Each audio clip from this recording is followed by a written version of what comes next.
सापुताऱ्याजवळील ठाणापाडा येथे अज्ञात वाहनाची महिंद्रा मॅक्झिमो मालवाहू गाडीला धडक, चालक व मुलगा जखमी, वाहन चालक फरार। अज्ञात वाहनाने महिंद्रा मॅक्झिमो मालवाहू गाडीला धडक देऊन वाहन चालक घटनास्थळावरून फरार झाल्याने मिळालेल्या प्राथमिक माहितीनुसार सापुताऱ्याहून बोरगावच्या दिशेने जात असताना रात्री सुमारे 10 ते 10:30 वाजेच्या दरम्यान हा अपघात घडला।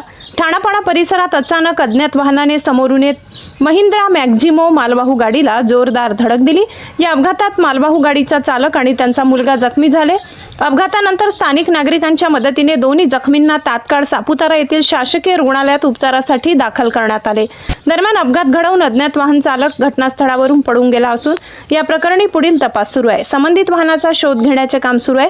या घटनेमुळे काही काळ परिसरात हालचाल निर्माण झाली। जखमींची प्रकृती सध्या स्थिर असल्याची प्राथमिक माहिती मिळत आहे। गिरणा वार्ता न्यूज वृत्त संकलन खुशाल देवरे, कळवण।